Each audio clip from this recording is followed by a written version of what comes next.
എല്ലാവർക്കും കേരള PSC ട്രെൻഡ്സിലേക്ക് സ്വാഗതം.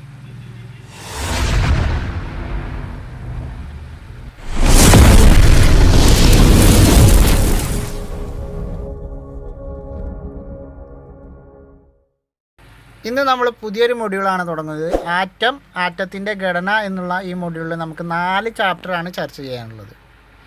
അപ്പോൾ ഇതിൽ ആദ്യത്തെ ചാപ്റ്റർ എന്താണ്? ആദ്യത്തെ ചാപ്റ്റർ നമ്മുടെ 6ാം ക്ലാസ്സിലെ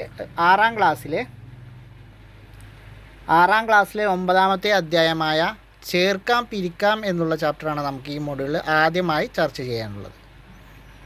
വീഡിയോയിലേക്ക് കടക്കുന്നതിന് മുമ്പ് എൻ്റെ വീഡിയോ നിങ്ങൾക്ക് ഇഷ്ടപ്പെട്ടാൽ, ഞാൻ എടുക്കുന്ന ക്ലാസ്സുകൾ നിങ്ങൾക്ക് ഉപകാരപ്പെട്ടാൽ മാത്രം എൻ്റെ ചാനലൊന്ന് സബ്സ്ക്രൈബ് ചെയ്യുക. നിങ്ങൾക്ക് ഉപകാരപ്പെട്ടതുപോലെ മറ്റുള്ളവർക്ക് ഉപകാരപ്പെടുമെന്ന ബോധ്യമുണ്ടെങ്കിൽ ഷെയർ ചെയ്ത് മറ്റുള്ളവരിലേക്കും എത്തിക്കുക. അപ്പോൾ നമുക്ക് നേരെ നമ്മുടെ ക്ലാസ്സിലേക്ക് പോവാം. 6ാം ക്ലാസ്സിലെ 9ാം അധ്യായമായ ചേർക്കാം പിരിക്കാം എന്നുള്ള അധ്യായമാണ് ഈ മൊഡ്യൂളിൽ ആദ്യത്തെ ചാപ്റ്റർ. ഇവിടെ ആദ്യം തന്നെ കുറേ കൽക്കണ്ടത്തിൻ്റെ കാര്യമാണ്. കൽക്കണ്ടം പൊടിച്ച് നോക്കാനും അത് ചെറിയ തരിയാക്കി നോക്കാനും രുചിച്ച് നോക്കാനും ഒക്കെയാണ് പറയുന്നത്. നമുക്ക് കൽക്കണ്ടം പൊടിക്കാനൊന്നും എന്തായാലും PSC ചോദിക്കില്ല. നമുക്കിവിടെ നോട്ട് ചെയ്യേണ്ട ആദ്യത്തെ പോയിൻ്റ് ഇതാണ്: തന്മാത്ര. മോളിക്യൂൾ അഥവാ തന്മാത്ര. എന്താണ് തന്മാത്ര എന്നാണ് നമുക്ക് PSC ചോദിക്കുക. എന്താണ് തന്മാത്ര എന്ന് ചോദിക്കല്ല, എന്താണ് തന്മാത്ര എന്ന് നമ്മൾ മനസ്സിലാക്കി വെക്കണം. സ്റ്റേറ്റ്മെൻറ്റ് ടൈപ്പിലോ പല ടൈപ്പിലും ഇത് ചോദിക്കാം. ഒരു പദാർത്ഥത്തിൻ്റെ എല്ലാ ഗുണങ്ങളും നിലനിർത്തുന്ന അതിൻ്റെ ഏറ്റവും ചെറിയ കണികയാണ് തന്മാത്ര. ഒരു പദാർത്ഥത്തിൻ്റെ എല്ലാ ഗുണങ്ങളും നിലനിർത്തുന്ന അതിൻ്റെ ഏറ്റവും ചെറിയ കണികയാണ് തന്മാത്ര. ഒന്നുകൂടി പറയാം: ഒരു പദാർത്ഥത്തിൻ്റെ എല്ലാ ഗുണങ്ങളും നിലനിർത്തുന്ന അതിൻ്റെ ചെറിയ കണികയാണ് തന്മാത്ര. ഖരം, ദ്രാവകം, വാതകം എന്നീ അവസ്ഥകളിൽ പദാർത്ഥങ്ങൾ തന്മാത്രകളാൽ നിർമ്മിതമാണ്. ഖരം, ദ്രാവകം, വാതകം എന്നീ അവസ്ഥകളിലുള്ള പദാർത്ഥങ്ങൾ തന്മാത്രകളാൽ നിർമ്മിതമാണ്. ഇനി ശുദ്ധ പദാർത്ഥങ്ങൾ അഥവാ പ്യുവർ സബ്സ്റ്റൻസ്. ശുദ്ധ പദാർത്ഥങ്ങൾ എന്താണ്? ഒരു പദാർത്ഥത്തിൽ ഒരു തരത്തിലുള്ള തന്മാത്രകൾ മാത്രമാണ് കാണപ്പെടുന്നതെങ്കിൽ അതിനെ ശുദ്ധ പദാർത്ഥമെന്ന് പറയും. ഒരു പദാർത്ഥത്തിൽ ഒരു തരത്തിലുള്ള തന്മാത്രകൾ മാത്രമാണ് കാണപ്പെടുന്നതെങ്കിൽ അതിനെയാണ് ശുദ്ധ പദാർത്ഥം എന്ന് പറയുന്നത്. ശുദ്ധ പദാർത്ഥങ്ങൾക്ക് ഉദാഹരണങ്ങളാണ് കറിയുപ്പ്, അപ്പക്കാരം, ഓക്സിജൻ, അലുമിനിയം, കോപ്പർ, വെള്ളി, ഗ്ലിസറിന്, പൊട്ടാസ്യം പെർമാംഗനേറ്റ്, തുരിശി എന്നിവ ശുദ്ധ പദാർത്ഥങ്ങൾക്ക് ഉദാഹരണമാണ്. ശുദ്ധ പദാർത്ഥം എന്ന് പറഞ്ഞാൽ ഒരു പദാർത്ഥത്തിൽ ഒരു തരത്തിലുള്ള തന്മാത്രകൾ മാത്രം കാണപ്പെടുന്നുവെങ്കിൽ അതിനെയാണ് ശുദ്ധ പദാർത്ഥം എന്ന് പറയുന്നത്. എന്നാൽ ഒന്നിൽ കൂടുതൽ തന്മാത്രകൾ കാണുന്ന ഒരു പദാർത്ഥങ്ങൾ എന്താണ് പറയുക? മിശ്രിതം. മിശ്രിതം എന്ന് പറഞ്ഞാൽ എന്താണ്? മിശ്രിതം അഥവാ മിക്സ്ചർ. മിശ്രിതം എന്ന് പറഞ്ഞാൽ ഒന്നിൽ കൂടുതൽ ഇനം തന്മാത്രകൾ ഉള്ള ഒരു പദാർത്ഥത്തിൽ തന്മാത്രകൾ ഒരു പദാർത്ഥത്തിൽ അടങ്ങിയിട്ടുണ്ടെങ്കിൽ അതിനെ മിശ്രിതം എന്ന് പറയുന്നു. എന്താണ് മിശ്രിതം? ഒന്നിൽ കൂടുതൽ ഇനം തന്മാത്രകൾ ഒരു പദാർത്ഥത്തിൽ അടങ്ങിയിട്ടുണ്ടെങ്കിൽ അതിനെയാണ് മിശ്രിതം എന്ന് പറയുന്നത്. ഒന്നിൽ കൂടുതൽ ഇനം തന്മാത്രകൾ ഒരു പദാർത്ഥത്തിൽ അടങ്ങിയിട്ടുണ്ടെങ്കിൽ അതിനെയാണ് മിശ്രിതം എന്ന് പറയുന്നത്. ഇനി മിശ്രിതങ്ങൾ ഉദാഹരണം ഒരു കോളം തന്നിട്ട് പഞ്ചസാര ലായനിയിലാവുമ്പോൾ ഏതൊക്കെ തന്മാത്രകളാണ് അടങ്ങിയിട്ടുള്ളത്? പഞ്ചസാരയും ജലവുമാണ് അടങ്ങിയിട്ടുള്ളത്. സോഡയിലാണെങ്കിൽ ജലം, കാർബൺ ഡൈ ഓക്സൈഡ്. ഓക്സിജനിലാണെങ്കിൽ ഓക്സിജൻ. വായുവിലാണെങ്കിലോ നൈട്രജൻ, ഓക്സിജൻ, ജലകണങ്ങൾ, കാർബൺ ഡൈ ഓക്സൈഡ്. മെർക്കുറി അഥവാ രസത്തിൽ മെർക്കുറി മാത്രം. ഇരുമ്പിൽ ഇരുമ്പ് മാത്രം. കോപ്പർ സൾഫേറ്റ് അഥവാ തുരിശിൽ കോപ്പർ സൾഫേറ്റ്. അപ്പോൾ പദാർത്ഥവും അടങ്ങിയ തന്മാത്രകളുമാണ് ഇവിടെ കാണിച്ചത്. അപ്പോൾ മിശ്രിതവും അതുപോലെ ശുദ്ധ തന്മാത്രയും ശുദ്ധ പദാർത്ഥങ്ങളും എന്താണ് എന്ന് നമ്മൾ നോക്കി. ഇനി ഈ മിശ്രിതങ്ങൾ തന്നെ നമുക്ക് 2 തരത്തിലുണ്ട്: ഏകാത്മക മിശ്രിതവും ഭിന്നാത്മക മിശ്രിതവും. അത് പരീക്ഷിക്കുന്നതിന് വേണ്ടി ഒരു ഗ്ലാസ്സിൽ ഉപ്പും ഒരു ഗ്ലാസ്സിൽ ചോക്ക് പൊടിയൊക്കെ എടുത്തു വെച്ചൊരു പരീക്ഷണം ചെയ്യാനാണ് അവിടെ നമുക്ക് തന്നിട്ടുള്ളത്. പക്ഷെ നമുക്ക് പരീക്ഷണം എന്തായാലും ചെയ്യേണ്ട, നമുക്ക് നേരെ നമ്മളെ പോയിന്റിലേക്ക് മാത്രം പോയാൽ മതി. ഏകാത്മക മിശ്രിതം, ഹോമോജീനിയസ് മിക്സ്ചർ. ഏകാത്മക മിശ്രിതം അഥവാ ഹോമോജീനിയസ് മിക്സ്ചർ. ഒരു മിശ്രിതത്തിൻ്റെ എല്ലാ ഭാഗവും ഒരേ ഗുണം കാണിക്കുകയാണെങ്കിൽ അത്തരം മിശ്രിതത്തെയാണ് ഏകാത്മക മിശ്രിതം എന്ന് പറയുന്നത്. ഒരു മിശ്രിതത്തിൻ്റെ എല്ലാ ഭാഗവും ഒരേ ഗുണം കാണിക്കുകയാണെങ്കിൽ അത്തരം മിശ്രിതത്തെ എന്താണ് പറയുന്നത്? ഏകാത്മക മിശ്രിതം എന്ന് പറയുന്നു. അപ്പോൾ നമ്മൾ പറഞ്ഞു മിശ്രിതം രണ്ട് തരമുണ്ട്. മിശ്രിതം ഏകാത്മക മിശ്രിതവും ഭിന്നാത്മക മിശ്രിതവും. അതിൽ ഏകാത്മക മിശ്രിതം എന്ന് പറഞ്ഞാൽ ആ മിശ്രിതത്തിൻ്റെ എല്ലാ ഭാഗവും ഒരേ ഗുണം കാണിക്കുകയാണെങ്കിൽ അതിനെയാണ് ഏകാത്മക മിശ്രിതം എന്ന് പറയുന്നത്. അപ്പോൾ ഭിന്നാത്മക മിശ്രിതമാണെങ്കിലോ നേരെ ഓപ്പോസിറ്റ് ആയിരിക്കും. ഭിന്നാത്മക മിശ്രിതം എന്ന് പറഞ്ഞാൽ ഒരു മിശ്രിതത്തിൻ്റെ വ്യത്യസ്ത ഭാഗങ്ങൾ വ്യത്യസ്ത ഗുണങ്ങളാണ് കാണിക്കുന്നതെങ്കിൽ അതിനെയാണ് ഭിന്നാത്മക മിശ്രിതം എന്ന് പറയുന്നത്.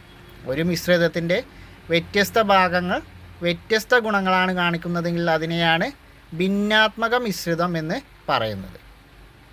ഒരു മിശ്രിതത്തിൻ്റെ വ്യത്യസ്ത ഭാഗങ്ങൾ വ്യത്യസ്ത ഗുണങ്ങളാണ് കാണിക്കുന്നതെങ്കിൽ അതിനെയാണ് ഭിന്നാത്മക മിശ്രിതം എന്ന് പറയുന്നത്. അപ്പോൾ ഏകാത്മക മിശ്രിതവും ഭിന്നാത്മക മിശ്രിതം എന്താണ് എന്ന് മനസ്സിലാക്കി എന്ന് കരുതുന്നു. അപ്പോൾ നമുക്ക് അടുത്ത ടോപ്പിക്കിലേക്ക് പോവാം. ഇനി ലായനികൾ പലതരം. ലീനം, ലായകം, ലായനി എന്നിവയൊക്കെ നമ്മൾ 5ാം ക്ലാസ്സിൽ ചെറിയ ക്ലാസ്സിൽ പഠിച്ചിട്ടുണ്ടല്ലോ എന്നാണ് ചോദിക്കുന്നത്. നാം ഉപയോഗിക്കുന്ന പല ലായനികളും ഒരു ഖരപദാർത്ഥം ദ്രാവകത്തിൽ ലയിച്ചവയാണ്. അപ്പം നമ്മൾ ഉപയോഗിക്കുന്ന പല ലായനികളും ഏതെങ്കിലും ഒരു ഖരപദാർത്ഥം ദ്രാവകത്തിൽ ലയിച്ചവയാണ്. എന്നാൽ എല്ലാ ലായനികളും ദ്രാവകാവസ്ഥയിൽ അല്ല. ഖരാവസ്ഥയിലും വാതകാവസ്ഥയിലും ലായനികൾ ഉണ്ട്. നമ്മൾ സാധാരണയായിട്ട് ഉപയോഗിക്കുന്ന എല്ലാ ലായനികളും എന്താണ്? ഒരു ഖരപദാർത്ഥം അതിൻ്റെ ദ്രാവകത്തിൽ ലയിച്ചതാണ് നമ്മൾ ലായനികളായിട്ട് സാധാരണ ഉപയോഗിക്കുന്നത്. എന്നാൽ എല്ലാ ലായനികളും ദ്രാവകാവസ്ഥയിലാണെന്ന് നമുക്ക് പറയാൻ പറ്റുമോ? കഴിയില്ല. കാരണം ഖരാവസ്ഥയിലും വാതകാവസ്ഥയിലും ലായനികൾ ഉണ്ട്. ഖരാവസ്ഥയിലുമുണ്ട് വാതകാവസ്ഥയിലും ലായനികൾ ഉണ്ട്. ഇനി ലായനിയും അതിൽ ഉൾപ്പെട്ട വസ്തുക്കളും നമ്മൾ പറഞ്ഞതിന് ഉദാഹരണമാണ് നോക്കാൻ പോകുന്നത്. ആദ്യത്തേതാണ് ബ്രാസ് അഥവാ പിച്ചള. അതിലുൾപ്പെട്ട വസ്തുക്കളാണ് സിങ്ക്, കോപ്പർ. ബ്രാസ് അഥവാ പിച്ചള അതിൽ ലായനിയാണ്. അതിലുൾപ്പെട്ട വസ്തുക്കൾ ഏതൊക്കെയാണ്? സിങ്കും കോപ്പറുമാണ്. സോഡയിലാണെങ്കിലോ ജലവും കാർബൺ ഡൈ ഓക്സൈഡും. ഈ ബോക്സുകളൊക്കെ പ്രധാനപ്പെട്ടതാണ്, നോട്ട് ചെയ്ത് വെക്കുക. നമുക്ക് ഈ ബോക്സിൽ നിന്ന് എടുത്തങ്ങാണ്ട് ഇതേപോലെ കോപ്പി പേസ്റ്റ് ചോദ്യമൊക്കെ പ്രതീക്ഷിക്കാവുന്ന ഭാഗങ്ങളാണ്. സോഡ ലായനിയിൽ ജലവും കാർബൺ ഡൈ ഓക്സൈഡുമാണ് സോഡയിലുള്ളത്. ഗ്ലിസറിൻ വെള്ളത്തിൽ ലയിച്ചതിലോ ഗ്ലിസറിനും ജലവും. അത് പിന്നെ നമുക്ക് അങ്ങനെ തന്നെ കിട്ടും. ഇതിൽ ഈ സോഡയൊക്കെയാണ് ചോദിക്കുക. സോഡ ആകുമ്പോൾ ജലം കാർബൺ ഡൈ ഓക്സൈഡ് എന്ന് ഓർത്ത് വെക്കുക. ഗ്ലിസറിൻ വെള്ളത്തിൽ ലയിച്ചത് പിന്നെ ഗ്ലിസറിൻ ജലമാണെന്ന് നമുക്കൊക്കെ അറിയാം. വായുവിലാണെങ്കിൽ നൈട്രജൻ ഉണ്ട്, ഓക്സിജൻ ഉണ്ട്, കാർബൺ ഡൈ ഓക്സൈഡ് ഉണ്ട്, ജലകണികകളും ഉണ്ട്. വായു വാതകാവസ്ഥയിൽ കാണുന്ന ഒരു ലായനിയാണ് വായു. അപ്പോൾ എല്ലാതും ദ്രാവകാവസ്ഥയിലല്ല കാണുന്നത് എന്ന് പറഞ്ഞു. ഖരാവസ്ഥയിലും വാതകാവസ്ഥയിലും കാണുന്നു എന്ന് നമ്മൾ പറഞ്ഞു. അപ്പോൾ ഈ വാതകാവസ്ഥയിൽ കാണുന്ന ലായനിക്ക് ഉദാഹരണമാണ് വായു. അപ്പോൾ അതിലെന്തൊക്കെ അടങ്ങിയിട്ടുണ്ട്? നൈട്രജന്, ഓക്സിജന്, കാർബൺ ഡൈ ഓക്സൈഡ്, പിന്നെ ജലകണികകൾ. ബ്രാസ് എന്ന് പറയുന്നത് എന്താണ്? ഖരത്തിൽ ലയിച്ചതാണ് ബ്രാസ്. ഇത് നമ്മളോട് ഓരോ പദാർത്ഥങ്ങളുടെ അടിസ്ഥാനത്തിൽ ഓരോ ലായനികളുടെയും സവിശേഷതകൾ കണ്ടെത്തൂ എന്നാണ് പറഞ്ഞിട്ടുള്ളത്.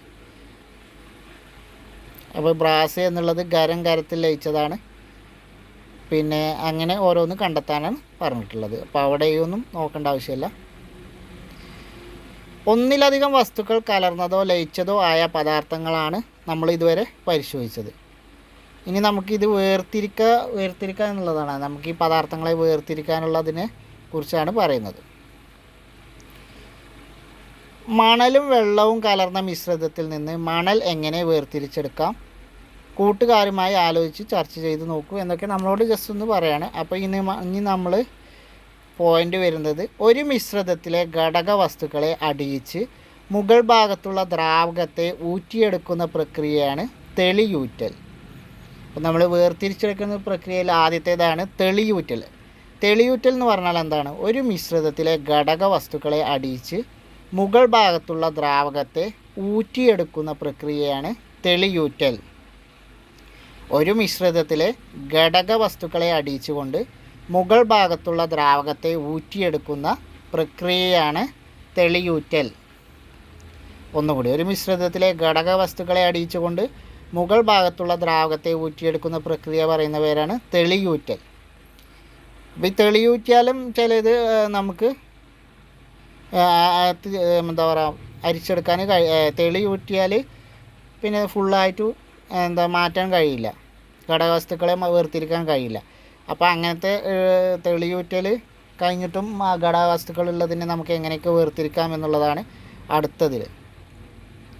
തെളിയൂറ്റി കിട്ടുന്ന ജലം പൂർണ്ണമായും തെളിഞ്ഞതാണോ? കൂടുതൽ തെളിഞ്ഞ ജലം ലഭിക്കാൻ നമുക്ക് ഇനിയും എന്ത് ചെയ്യാൻ കഴിയും? താഴെ കാണിച്ച വസ്തുക്കളിൽ അനുയോജ്യമായ തിരഞ്ഞെടുത്ത് പ്രവർത്തനം നടത്തുമെന്ന്. അതായത് ജലം വീണ്ടും തെളിയിക്കാൻ എന്തൊക്കെ ചെയ്യണം എന്നുള്ളതാണ്. നമുക്കിവിടെ ഫോട്ടോസ് തന്നിട്ട് എന്തൊക്കെ ചെയ്യാൻ കഴിയും എന്നുള്ളതാണ്.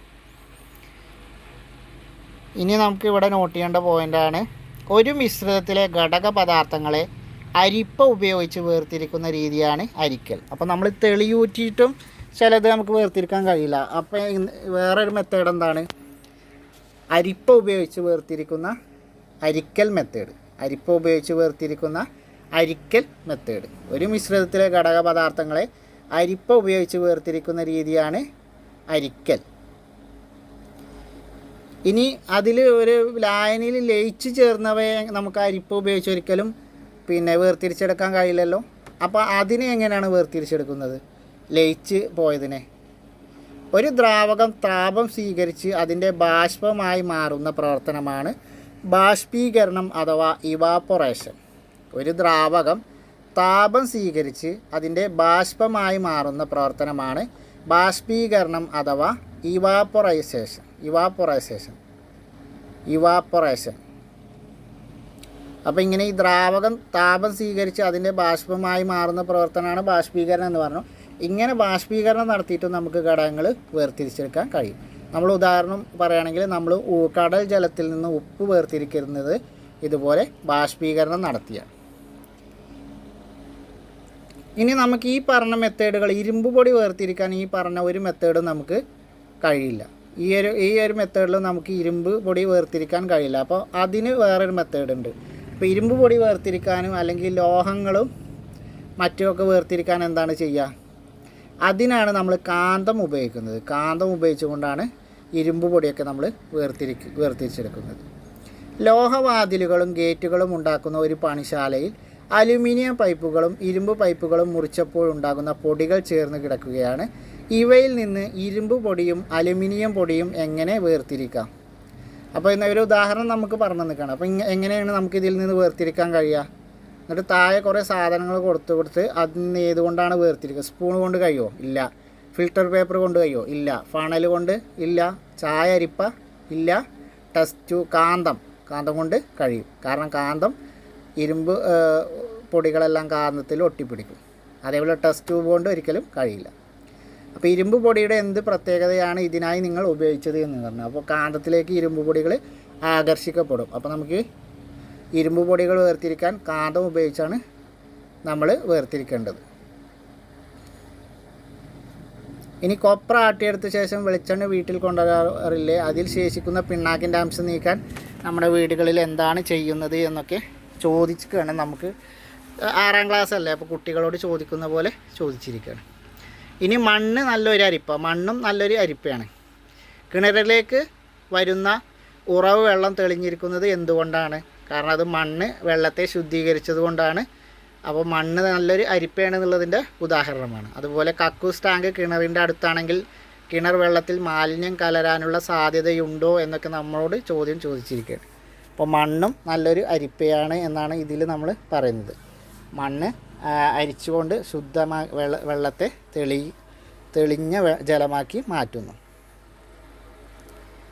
മിശ്രിതത്തിൽ നിന്ന് ഘടക പദാർത്ഥങ്ങളെ വേർതിരിക്കാനുള്ള പല മാർഗ്ഗങ്ങൾ നമ്മൾ ഈ ഒരു ചാപ്റ്ററിൽ പഠിച്ചു. ഈ ഒരു ചാപ്റ്റർ വളരെ ചെറിയ ചാപ്റ്ററാണ്.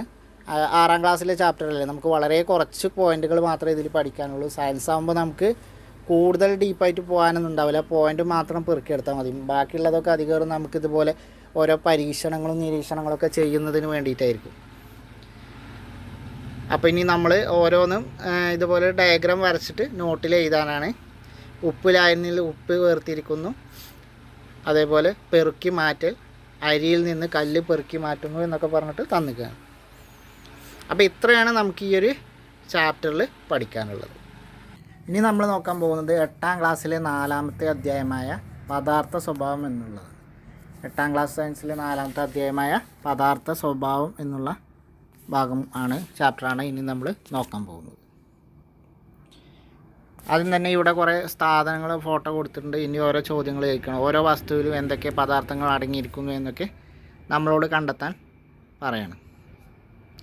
പിന്നെ ഇവിടെ കോള തന്നിട്ടുണ്ട്. ഖരം, ദ്രാവകം, വാതകം പദാർത്ഥങ്ങൾ ഓരോന്നിനും ഏതവസ്ഥയിലാണെന്ന് തരംതിരിക്കാനും കുറച്ച് പരീക്ഷണങ്ങൾ ചെയ്യാനുള്ളതൊക്കെയാണ് ഇവിടെ പറയുന്നത്. ഇനി ഇവിടെ ഈ വരിയിൽ ഫസ്റ്റത്തെ ഒരു പാരഗ്രാഫിൽ വായുവിന് സ്ഥിതി ചെയ്യാൻ സ്ഥലം ആവശ്യമാണെന്ന് മനസ്സിലായില്ലേ എന്ന് ചോദിക്കുന്നുണ്ട്. അപ്പം എന്താണ് നമുക്ക് മനസ്സിലായത്? വായുവിന് സ്ഥിതി ചെയ്യാൻ സ്ഥലം ആവശ്യമാണ്. നമുക്കതിൽ നോട്ട് ചെയ്യേണ്ട ഒരേ ഒരു പോയിൻ്റാണ് വായുവിന് സ്ഥിതി ചെയ്യാൻ സ്ഥലം ആവശ്യമാണ്. വായുവിന് സ്ഥിതി ചെയ്യാൻ സ്ഥലം ആവശ്യമാണ്. സ്ഥിതി ചെയ്യാൻ സ്ഥലം ആവശ്യമുള്ളതും മാസുള്ളതുമായ എന്തിനേയും പദാർത്ഥം അഥവാ ദ്രവ്യം എന്ന് വിളിക്കാം. സ്ഥിതി ചെയ്യാൻ സ്ഥലം ആവശ്യമുള്ളതും മാസുള്ളതുമായ എന്തിനേയും പദാർത്ഥം അഥവാ ദ്രവ്യം, ഇംഗ്ലീഷിൽ മാറ്റർ എന്ന് വിളിക്കാം. എന്താണ് പദാർത്ഥം അല്ലെങ്കിൽ എന്താണ് ദ്രവ്യം? സ്ഥിതി ചെയ്യാൻ സ്ഥലം ആവശ്യമുള്ളതും മാസുള്ളതുമായ എന്തിനേയും പദാർത്ഥം അഥവാ ദ്രവ്യം എന്ന് വിളിക്കാം. ദ്രവ്യത്തിന് എത്ര അവസ്ഥകളുണ്ട് എന്ന് നമ്മൾ പഠിച്ചതാണ്. ഖരം, ദ്രാവകം, വാതകം, പ്ലാസ്മ എന്നൊക്കെ നമ്മൾ പഠിച്ചതാണ്. സ്ഥിതി ചെയ്യാൻ സ്ഥലം ആവശ്യമുള്ളതും മാസുള്ളതുമായ എന്തിനേയും പദാർത്ഥം അഥവാ ദ്രവ്യം എന്ന് നമുക്ക് വിളിക്കാം. ഇനി പ്ലാസ്മയും മറ്റ് അവസ്ഥകളും എന്ന് പറഞ്ഞു.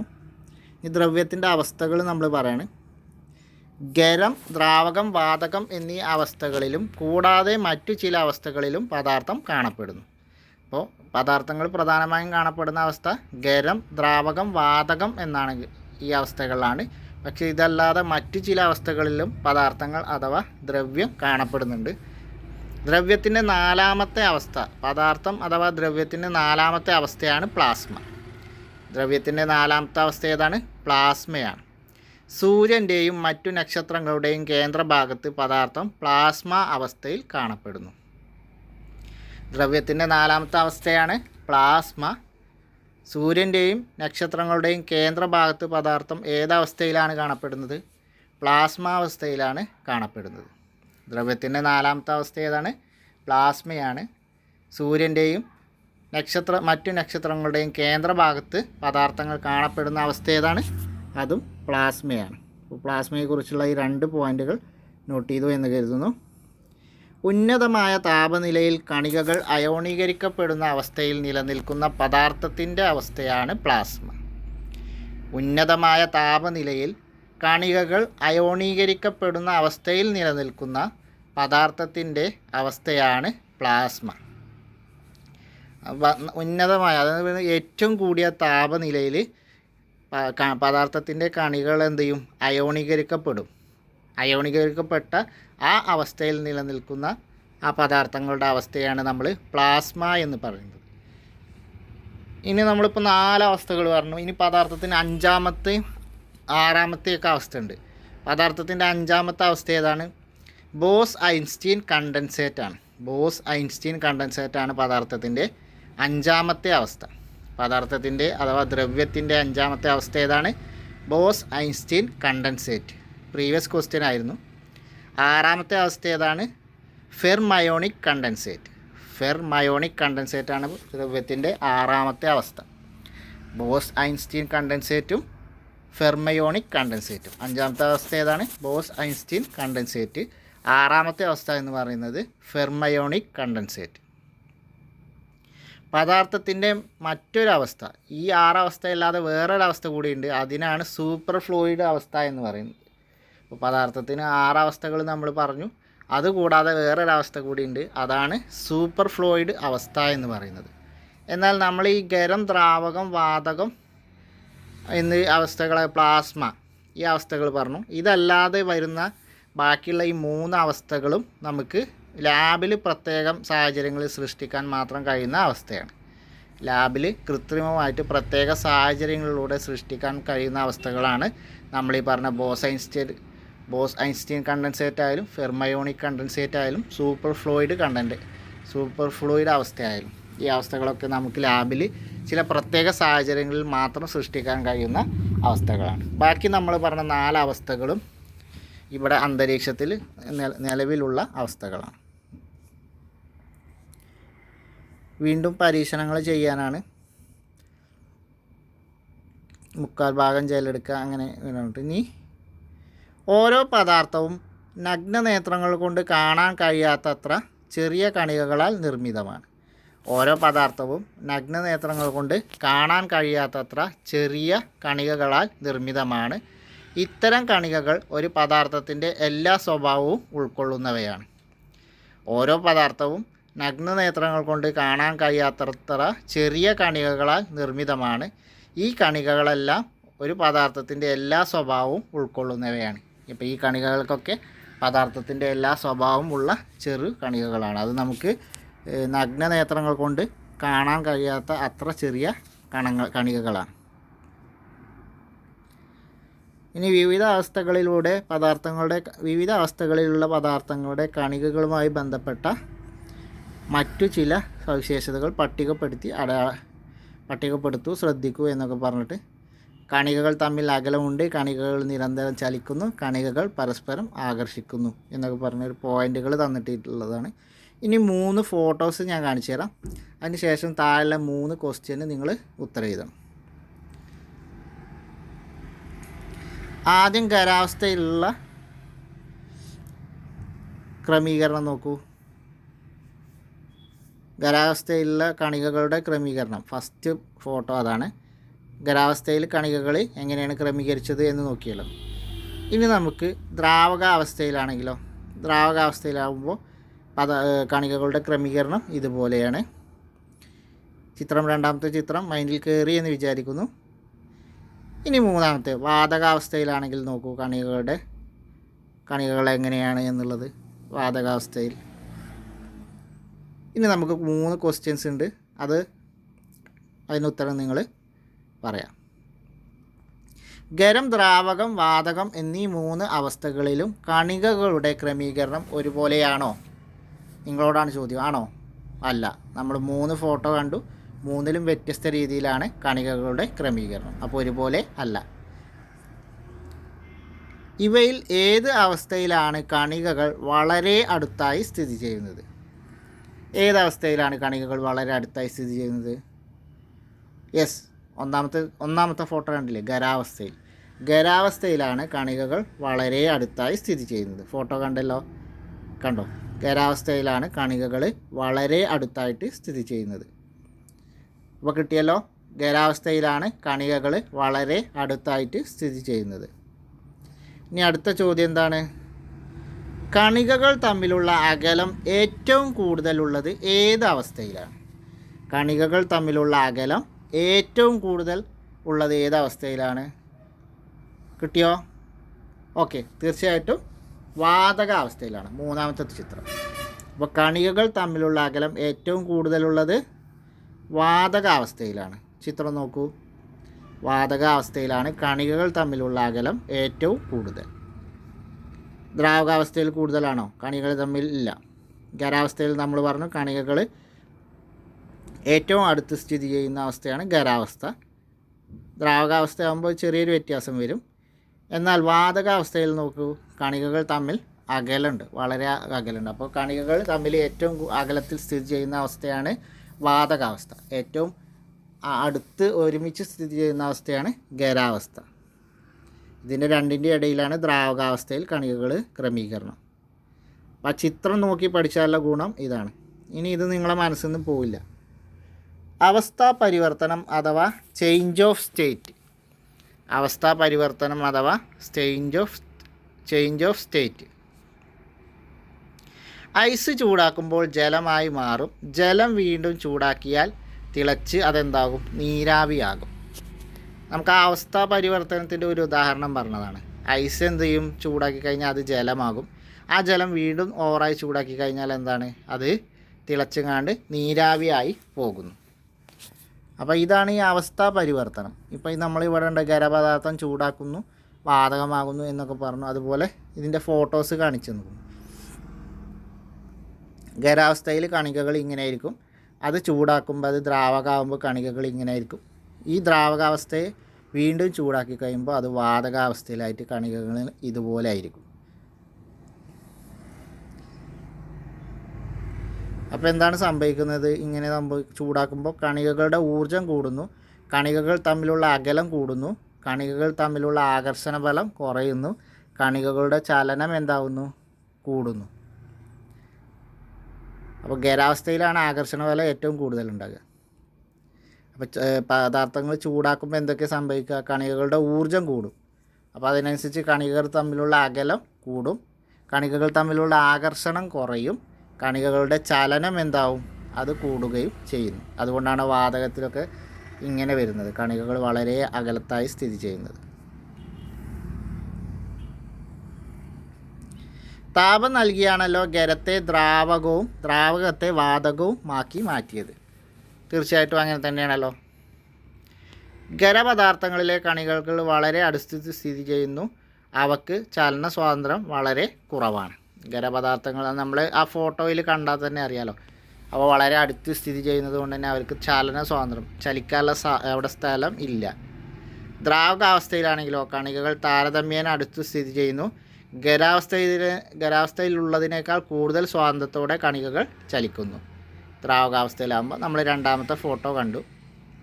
വാതകാവസ്ഥയിൽ കണികകൾ വളരെ അകന്ന് സ്ഥിതി ചെയ്യുന്നു, കണികകളുടെ ചലന സ്വാതന്ത്ര്യം വളരെ കൂടുതലാണ്. മൂന്നാമത്തെ ഫോട്ടോ ഇതിൽ പറഞ്ഞത്. താപനിലയിലുള്ള വ്യത്യാസം അവസ്ഥാ പരിവർത്തനത്തിന് കാരണമാകുന്നു. അപ്പോൾ നമ്മൾ അവസ്ഥാ പരിവർത്തനം അഥവാ സ്റ്റേജ് ചേഞ്ചസ് എന്ന് പറഞ്ഞു. അപ്പോൾ താപനിലയിലുള്ള വ്യത്യാസം ഈ അവസ്ഥാ പരിവർത്തനത്തിന് കാരണമാകുന്നു. അപ്പോൾ നമ്മളെ അവസ്ഥാ പരിവർത്തനത്തിന് കാരണമാകുന്നത് എന്താണ്? താപനിലയിലുള്ള വ്യത്യാസമാണ്. ഇനി ചില ഖരപദാർത്ഥങ്ങളെ ചൂടാക്കിയാൽ ദ്രാവകമാകാതെ നേരിട്ട് വാതകമായി മാറും. അപ്പോൾ ചില ഖരപദാർത്ഥങ്ങൾ നമ്മൾ ചൂടാക്കി കഴിഞ്ഞാൽ അത് ദ്രാവകമാകാതെ തന്നെ നേരിട്ട് വാതകമായി മാറും. ഈ പ്രക്രിയയെ പറയുന്ന പേരാണ് ഉൽപ്പതനം അഥവാ സബ്ലിമേഷൻ. ഉൽപ്പതനം അഥവാ സബ്ലിമേഷൻ എന്ന് പറയുന്നു. ചില ഖരപദാർത്ഥങ്ങൾ എന്താകും? ചൂടാക്കിയാൽ അതെന്ത് ചെയ്യും? ദ്രാവകമാകാതെ നേരിട്ട് തന്നെ വാതകമായി മാറും. ഈ പ്രവർത്തനത്തെ അല്ലെങ്കിൽ ഈ പ്രക്രിയയെ പറയുന്ന പേരാണ് ഉൽപ്പതനം അഥവാ സബ്ലിമേഷൻ. എന്താണ് സബ്ലിമേഷൻ അഥവാ ഉൽപ്പതനം? നമ്മൾ ചില ഖരപദാർത്ഥങ്ങളെ ചൂടാക്കിയാൽ അത് ദ്രാവകമാകാതെ നേരിട്ട് വാതകമാകുന്നു. ഈ പ്രക്രിയയെ പറയുന്ന പേരാണ് ഉൽപ്പതനം അഥവാ സബ്ലിമേഷൻ. അവയുടെ വാതകങ്ങൾ തണുപ്പിച്ചാലോ ഖരമായി മാറുകയും ചെയ്യും. അപ്പോൾ ഈ നമ്മൾ പറഞ്ഞ ഖരം നേരിട്ട് വാതകമാകും ചൂടാക്കി കഴിഞ്ഞാൽ. അപ്പോൾ തിരിച്ച് ആ വാതകത്തെ തണുപ്പിച്ചാൽ അതെന്താവും? അത് ഖരമായി മാറുകയും ചെയ്യും. അപ്പോൾ നേരെ ഓപ്പോസിറ്റാണ്, അങ്ങോട്ടും ഇങ്ങോട്ടും നടക്കും. അതിൻ്റെ ഇടയിൽ ദ്രാവകം എന്നുള്ള അവസ്ഥയിലേക്ക് വരുന്നില്ല. അപ്പോൾ ഇതിന് ഉദാഹരണങ്ങൾ എന്തൊക്കെയാണ്? പാറ്റ ഗുളികയും അയഡിനും. പാറ്റ ഗുളികയും അയഡിനുമാണ് ഉൽപ്പതനം നടക്കുന്ന ഖരപദാർത്ഥങ്ങൾക്ക് ഉദാഹരണം. ഉൽപ്പതനം അഥവാ സബ്ലിമേഷൻ നടക്കുന്ന ഖരപദാർത്ഥങ്ങൾക്ക് ഉദാഹരണം ഏതൊക്കെയാണ്? പാറ്റ ഗുളിക അല്ലെങ്കിൽ അയഡിൻ. പാറ്റ ഗുളികയും അയഡിനുമാണ്. അപ്പോൾ നമുക്ക് പരീക്ഷയ്ക്ക് ചിലപ്പോൾ ചോദിക്കാം, പാറ്റ ഗുളികയും അല്ലെങ്കിൽ പാറ്റ ഗുളിക ചൂടാക്കിയാൽ നടക്കുന്ന പ്രവർത്തനത്തിന് പറയുന്ന പേരെന്ത്? അല്ലെങ്കിൽ പാറ്റ ഗുളിക ചൂടാക്കുമ്പോൾ നടക്കുന്ന പ്രക്രിയയുടെ പേരെന്ത്? ഉൽപ്പതനമാണ്. കാരണം അത് ദ്രാവകമാകാതെ നേരിട്ട് വാതകമാകുന്ന പ്രക്രിയയാണ്. അയഡിനായാലും പാറ്റ ഗുളികയായാലും അത് ചൂടാക്കിയാൽ എന്ത് ചെയ്യും? നേരിട്ട് വാതകമായി മാറും. അതുകൊണ്ട് തന്നെ ഇവയിൽ നടക്കുന്ന പ്രക്രിയയെ ഉൽപ്പതനം എന്നാണ് പറയുന്നത്. ഇനി ഇവയുടെ വാതകത്തെ എടുത്ത് തണുപ്പിച്ചാൽ അത് നേരെ ഖരമായി മാറുകയും ചെയ്യും. അപ്പോൾ പാറ്റ ഗുളിക വാതകത്തെയും അയഡിൻ്റെ വാതകത്തെയും തണുപ്പിച്ചാൽ അത് ഖരപദാർത്ഥമായി മാറുകയും ചെയ്യും. അപ്പോൾ നോട്ട് ചെയ്ത് വെക്കുക. നമുക്ക് പരീക്ഷയ്ക്ക് എങ്ങനെയും ചോദ്യങ്ങൾ പ്രതീക്ഷിക്കാവുന്നതാണ്. വിവിധ അവസ്ഥകളിലെ പദാർത്ഥങ്ങളുടെ വ്യാപനം. ചൂടാക്കുമ്പോൾ എളുപ്പത്തിൽ ബാഷ്പമാകുന്ന ഒരു പദാർത്ഥമാണ് അയഡിൻ. നമ്മൾ പറഞ്ഞതാണ് അയഡിൻ്റെയും പാറ്റ ഗുളികയുടെയും കാര്യം.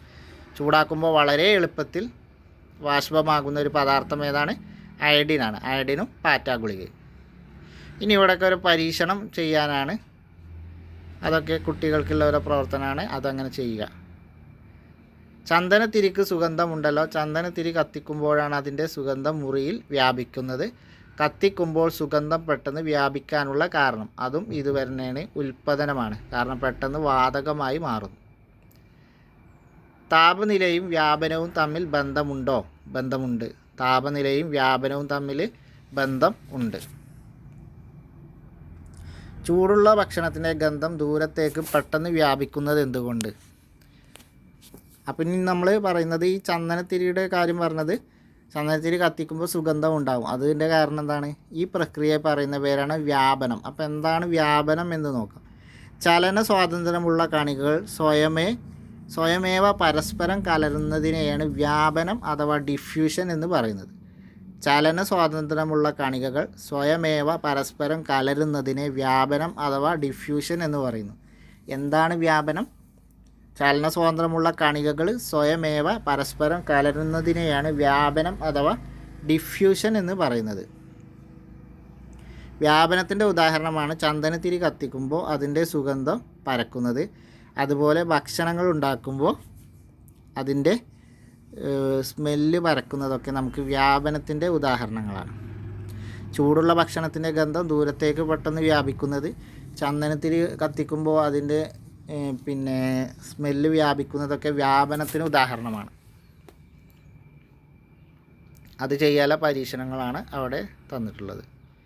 ഇനി നമ്മൾ മുൻ വീഡിയോയിൽ പഠിച്ച അതേ, ഈ വീഡിയോയിൽ തന്നെ ആദ്യ ചാപ്റ്ററിൽ പഠിച്ച അതേ കാര്യം തന്നെയാണ് ശുദ്ധ പദാർത്ഥങ്ങളും മിശ്രിതങ്ങളും എന്താണ് എന്നുള്ളത്.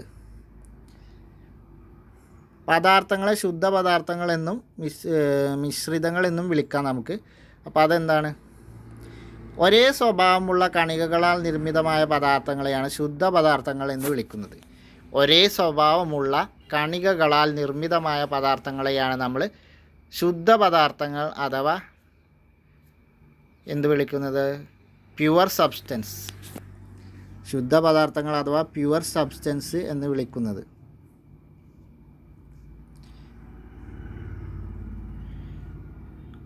ഒരേ സ്വഭാവമുള്ള കണികകളാൽ നിർമ്മിതമായ പദാർത്ഥങ്ങളെ ആണ് നമ്മൾ പ്യുവർ സബ്സ്റ്റൻസ് അഥവാ ശുദ്ധ പദാർത്ഥങ്ങൾ എന്ന് വിളിക്കുന്നത്.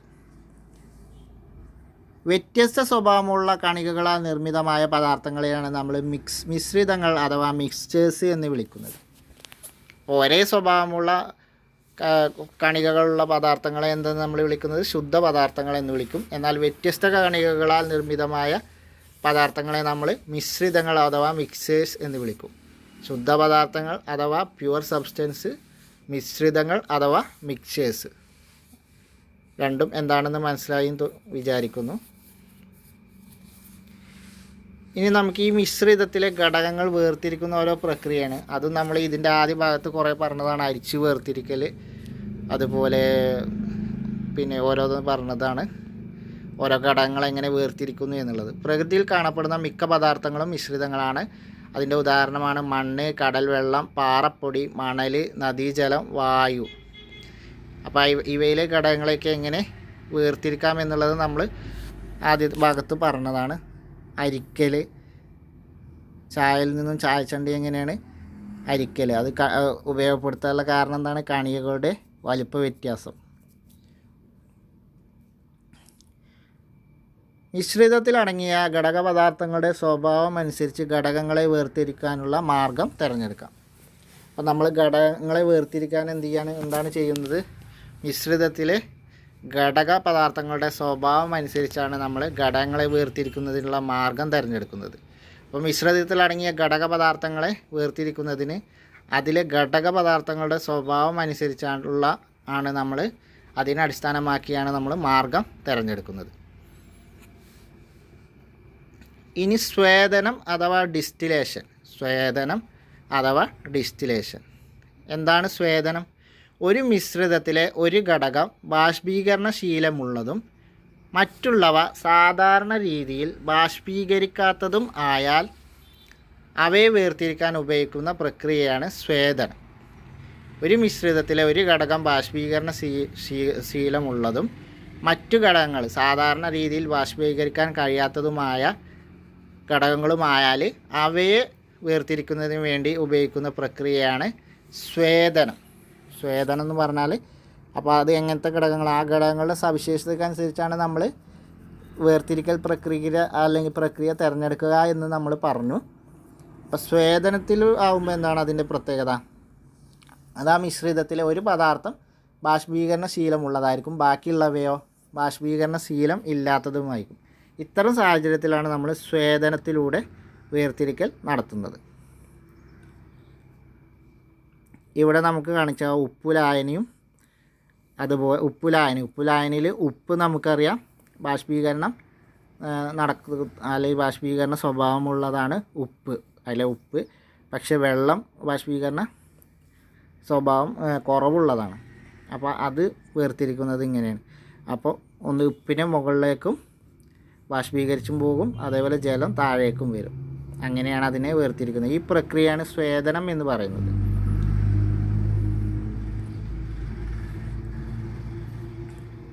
ഇനി അതിൻ്റെ ഉദാഹരണമാണ് ജലവും തിളനില 100 ഡിഗ്രി സെൽഷ്യസ് അസറ്റോണും തിളനില 56 ഡിഗ്രി സെൽഷ്യസ് കലർന്ന മിശ്രിതം വേർതിരിക്കാൻ സ്വേദനം ഉപയോഗിക്കാം. അപ്പോൾ നമ്മൾ സ്വേദനം ഉപയോഗിക്കാൻ പറ്റുന്നതെന്നാണ് ജലവും അതുപോലെ അസറ്റോണും തമ്മിലുള്ള മിശ്രിതം വേർതിരിക്കാൻ നമുക്ക് സ്വേദനം ഉപയോഗിക്കാം. ജലത്തിൻ്റെ തിളനില 100 ഡിഗ്രിയാണ്, അസറ്റോണിൻ്റെ തിളനില 56 ഡിഗ്രിയാണ്. അതുകൊണ്ട് തന്നെ നമുക്കത് വേർതിരിക്കാൻ സ്വേദനം ഉപയോഗിക്കാം. ജലവും അസറ്റോണും കിടന്ന മിശ്രിതം രണ്ടും കൂടെയുള്ള മിശ്രിതം വേർതിരിക്കാൻ നമുക്ക് സ്വേദനം ഉപയോഗിക്കാം. കാരണം ജലത്തിൻ്റെ തിളനില 100ഉം അസറ്റോണിൻ്റെ 56ആണ്. അപ്പോൾ നമുക്ക് 56 ഡിഗ്രി ചൂടാക്കുമ്പോൾ അസറ്റോൺ അതിൽ നിന്ന് വേർതിരിക്കാൻ കഴിയും. സാധാരണ ലഭ്യമായ ജലത്തിൽ പല ലവണങ്ങളും ചേർന്നിരിക്കും. എന്നാൽ അവയെ സ്വേദനം വഴി നീക്കം ചെയ്താണ് കുത്തിവെപ്പിനും സ്റ്റോറേജ് ബാറ്ററികളിലും മറ്റും ഉപയോഗിക്കാനുള്ള ഡിസ്റ്റിൽഡ് വാട്ടർ ആയി നിർമ്മിക്കുന്നത്. ഇപ്പോൾ സാധാരണ ജലം എന്ന് പറഞ്ഞാൽ എന്താണ്? അതിൽ പല ലവണങ്ങളും ചേർന്നിട്ടുണ്ടാവും.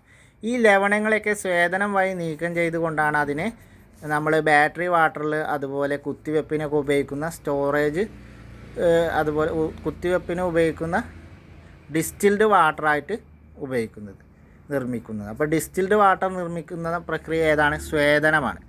ഡിസ്റ്റിൽഡ് വാട്ടർ നിർമ്മിക്കുന്ന പ്രക്രിയ ഏതാണ്? സ്വേദനമാണ്. സാധാരണ ജലത്തിലാകുമ്പോൾ ഇഷ്ടംപോലെ ലവണങ്ങൾ അടങ്ങിയിട്ടുണ്ടാവും. ആ ലവണങ്ങളൊക്കെ സ്വേദനം വഴി നീക്കം ചെയ്തുകൊണ്ടാണ് നമുക്ക് ഡിസ്റ്റിൽഡ് വാട്ടർ ഉണ്ടാക്കുന്നത്. ഡിസ്റ്റിൽഡ് വാട്ടർ ഉപയോഗിക്കുന്നത് എന്തിനൊക്കെയാണ്? സ്റ്റോറേജ് ബാറ്ററികളിൽ ഉപയോഗിക്കുന്ന ഡിസ്റ്റിൽഡ് വാട്ടറും അതുപോലെ കുത്തിവെപ്പിനും സ്റ്റോറേജ് ബാറ്ററികളിലും ഉപയോഗിക്കുന്ന ജലമാണ് ഡിസ്റ്റിൽഡ് വാട്ടർ. ഇത് ജലത്തിൻ്റെ ലവണങ്ങൾ സ്വേദനം വഴി നീക്കം ചെയ്തുകൊണ്ടാണ് ഡിസ്റ്റിൽഡ് വാട്ടർ ഉണ്ടാക്കുന്നത്. അപ്പോൾ അതിൽ നടക്കുന്ന പ്രവർത്തനമാണ് സ്വേദനം. അടുത്തതാണ് അംശിക സ്വേദനം അഥവാ ഫ്രാക്ഷണൽ ഡിസ്റ്റിലേഷൻ നമ്മൾ പറഞ്ഞു. ഇനി അംശിക സ്വേദനം അഥവാ ഫ്രാക്ഷണൽ ഡിസ്റ്റിലേഷൻ. ഡിസ്റ്റിൽഡ് വാട്ടർ എന്ന് പറയുമ്പോൾ തന്നെ നമുക്ക് ആ സ്വേദനം എന്നുള്ള വാക്ക് കിട്ടും. ഇനി അംശിക സ്വേദനമാണ്. മിശ്രിതത്തിൽ അടങ്ങിയിരിക്കുന്ന ഘടകങ്ങളുടെ തിളനിലകൾ തമ്മിൽ ചെറിയ വ്യത്യാസമേ ഉള്ളൂവെങ്കിൽ അവയെ വേർതിരിക്കാൻ അംശിക സ്വേദനം എന്ന മാർഗം ഉപയോഗിക്കാം. നമ്മൾ നേരത്തെ പറഞ്ഞ സ്വേദനത്തിലാകുമ്പോൾ തിളനിലയിൽ നല്ല വ്യത്യാസമുണ്ട്. എന്നാൽ തിളനിലയിൽ ചെറിയ വ്യത്യാസമുള്ള ഘടകങ്ങൾ ആണെങ്കിൽ അവയെ വേർതിരിക്കാനാണ് നമ്മൾ അംശിക സ്വേദനം ഉപയോഗിക്കുന്നത്. ഉദാഹരണമാണെങ്കിൽ എഥനോൾ, അതിൻ്റെ തിളനില 78 ഡിഗ്രിയാണ്. മെഥനോൾ 65 ഡിഗ്രിയാണ്. വെറും ചെറിയ 13 ഡിഗ്രിയുടെ വ്യത്യാസം മാത്രമേ ഉള്ളൂ. നേരെ മറിച്ച് നമ്മൾ ജലത്തിൻ്റെയും അസറ്റോണിൻ്റെയും പറഞ്ഞു. ജലം 100 ഡിഗ്രി ആണെങ്കിൽ അസറ്റോൺ 56ആണ്. അപ്പോൾ ഇത് തിളനില കുറവുള്ള ഘടകങ്ങളെ വേർതിരിക്കാൻ ഉപയോഗിക്കുന്നതാണ് പ്രക്രിയയാണ് അംശിക സ്വേദനം. ഇവ പരസ്പരം കലരുന്ന ദ്രാവകങ്ങളാണ്. ഇവയുടെ തിളനിലകൾ തമ്മിൽ ചെറിയ വ്യത്യാസമേ ഉള്ളൂ. ഇവയിലടങ്ങിയ മിശ്രിതത്തെ ഘടകങ്ങൾ വേർതിരിക്കുന്നത് അംശിക സ്വേദനം എന്ന പ്രക്രിയയിലൂടെയാണ്. എഥനോൾ, മെഥനോൾ ഒക്കെ കലരുന്ന ദ്രാവകം വേർതിരിക്കുന്നത് അംശിക സ്വേദനം എന്ന പ്രക്രിയയിലൂടെയാണ്. മിശ്രിതത്തിൻ്റെ ബാഷ്പം ഫ്രാക്ഷനേറ്റിംഗ് കോളത്തിലൂടെ കടന്നു പോകുമ്പോൾ ആവർത്തിച്ചുള്ള സാന്ദ്രീകരണവും ബാഷ്പീകരണവും നടക്കുന്നു. ഇതേ തുടർന്ന് തിളനില കുറഞ്ഞ മെഥനോൾ ഫ്രാക്ഷനേറ്റിംഗ് കോളത്തിനകത്ത് നിന്ന് ആദ്യം ബാഷ്പരൂപത്തിൽ കണ്ടൻസറിലേക്ക് പ്രവേശിക്കുകയും അവിടെ വെച്ച് തണുത്ത് ദ്രാവകമായി ചുവടുരുണ്ട ഫ്ലാസ്കിൽ ശേഖരിക്കപ്പെടുകയും ചെയ്യുന്നു. തിളനില അല്പം കൂടിയ എഥനോൾ പിന്നീട് ഇതുപോലെ മറ്റൊരു ഫ്ലാസ്കിൽ ശേഖരിക്കാവുന്നതാണ്. അത് ആ പരീക്ഷണം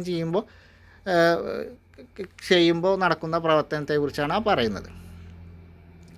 നമ്മൾ ഈ എഥനോളിൻ്റെയും മിശ്രിതം ബാഷ്പം ഫ്രാക്ഷനേറ്റിംഗ് കോളത്തിലൂടെ കടന്നു പോകുമ്പോൾ ആവർത്തിച്ചുള്ള സാന്ദ്രീകരണവും ബാഷ്പീകരണവും നടക്കും. അതുമൂലം എന്താവും? തിളനില കുറഞ്ഞ മെഥനോൾ ഫ്രാക്ഷനേറ്റിംഗ് കോളത്തിനകത്ത് നിന്ന് ആദ്യം ബാഷ്പരൂപത്തിൽ കണ്ടൻസേറ്ററിലേക്ക് പ്രവേശിച്ച് അത് അവിടെ വെച്ച് എന്ത് ചെയ്യും? തണുത്ത് ദ്രാവകമായി ചുവടുരുണ്ട ഫ്ലാസ്കിൽ ശേഖരിക്കപ്പെടും. മറ്റേതാണെങ്കിലോ എത്തനോൾ പിന്നീട് ഇതുപോലെ വേറൊരു ഫ്ലാസ്കിൽ നമുക്ക് അതിൽ നിന്ന് ശേഖരിക്കാൻ കഴിയും. അപ്പോൾ ഇതാണ് അംശിക സ്വേദനം. തിളനിലയിൽ വലിയ വ്യത്യാസമില്ലാത്ത രണ്ട് ഘടകങ്ങൾ വേർതിരിക്കാനാണ് അംശിക സ്വേദനം ഉപയോഗിക്കുന്നത്. ഇനി അംശിക സ്വേദനം ഉപയോഗിക്കുന്നതിന് ഉദാഹരണമാണ് നമ്മൾ ഈ ക്രൂഡ് ഓയിൽ വേർതിരിക്കുന്ന പ്രത്യേകത. ക്രൂഡ് ഓയിലിൽ നിന്ന് പെട്രോള്, മണ്ണെണ്ണ, ഹെവി ഓയിൽ, ലൂബ്രിക്കേറ്റ് ഓയിൽ എന്നിവയൊക്കെ വേർതിരിക്കുന്ന പ്രക്രിയ എന്താണ്? അംശിക സ്വേദനമാണ്. അപ്പോൾ ക്രൂഡ് ഓയിൽ ശുദ്ധീകരിക്കുന്ന പ്രക്രിയ ഏതാണ്? അംശിക സ്വേദനമാണ്. ക്രൂഡ് ഓയിൽ ശുദ്ധീകരിക്കുന്ന പ്രക്രിയ ഏതാണ്? അംശിക സ്വേദനമാണ്. ഇനി പെട്രോൾ ഉണ്ടാക്കുന്ന പ്രക്രിയ എന്ന് ചോദിച്ചാലും അതൊക്കെ അംശിക സ്വേദനം തന്നെയാണ്. കാരണം ക്രൂഡ് ഓയിൽ ശുദ്ധീകരിച്ചിട്ടാണ് പെട്രോൾ ആയാലും ഡീസൽ ആയാലും ഒക്കെ ഉണ്ടാക്കുന്നത്. ക്രൂഡ് ഓയിലിൻ്റെ അംശിക സ്വേദനം എന്ന് കൊടുത്തിട്ടുണ്ട്. ഭൂമിക്കടിയിൽ വളരെ ആഴങ്ങളിൽ നിന്ന് കുഴിച്ചെടുക്കുന്ന ക്രൂഡ് ഓയിൽ തിളനിലകളിൽ അധികം വ്യത്യാസമില്ലാത്ത ഹൈഡ്രോ കാർബണുകളുടെ മിശ്രിതമാണ്. അപ്പോൾ ഹൈഡ്രോ കാർബൺ മിശ്രിതമായതുകൊണ്ട് തന്നെ അവയൊന്നും തിളനിലയിൽ വലിയ വ്യത്യാസം ഉണ്ടാവില്ല. ഇതിൽ നിന്ന് അംശിക സ്വേദനം വഴിയാണ് പെട്രോൾ, ഡീസൽ, മണ്ണെണ്ണ, നാഫ്ത തുടങ്ങിയ പെട്രോളിയം ഉൽപ്പന്നങ്ങൾ വേർതിരിക്കുന്നത്. അപ്പോൾ പെട്രോൾ, ഡീസൽ, മണ്ണെണ്ണ, നാഫ്ത ഈ തുടങ്ങിയ ഏത് പെട്രോളിയം ഉൽപ്പന്നങ്ങളും വേർതിരിക്കുന്നത് ഏത് പ്രക്രിയയാണ്? പെട്രോളിയം ഉൽപ്പന്നങ്ങൾ വേർതിരിക്കുന്ന പ്രക്രിയ അറിയപ്പെടുന്നതാണ് അംശിക സ്വേദനം. പെട്രോളിയം ഉൽപ്പന്നങ്ങൾ വേർതിരിക്കുന്ന പ്രക്രിയ ഏതാണ്? അംശിക സ്വേദനം. അപ്പോൾ നമ്മൾ സ്വേദനവും അംശിക സ്വേദനവും ഓർത്തിരിക്കുക. സ്വേദനം എന്ന് പറയുമ്പോൾ തിളനിലയിൽ നല്ല വലിയ വ്യത്യാസമുള്ള രണ്ട് ഘടകങ്ങൾ വേർതിരിക്കാനാണ്. എന്നാൽ അംശിക സ്വേദനങ്ങളാണെങ്കിൽ തിളനിലയിൽ വ്യത്യാസങ്ങൾ വളരെ കുറവുള്ള ഘടകങ്ങൾ വേർതിരിക്കാനാണ്. അപ്പോൾ പെട്രോളിൻ്റെ ശുദ്ധീകരണം അല്ലെങ്കിൽ ക്രൂഡ് ഓയിലിൻ്റെ ശുദ്ധീകരണം ഒക്കെ അംശിക സ്വേദനമാണ്. പെട്രോളിയം ഉൽപ്പന്നങ്ങളുടെ വേർതിരിക്കൽ ഏതാണ്? അംശിക സ്വേദനമാണ്. ഇനി സെപ്പറേറ്റിംഗ് ഫണൽ ഉപയോഗിച്ചുള്ള വേർതിരിക്കൽ.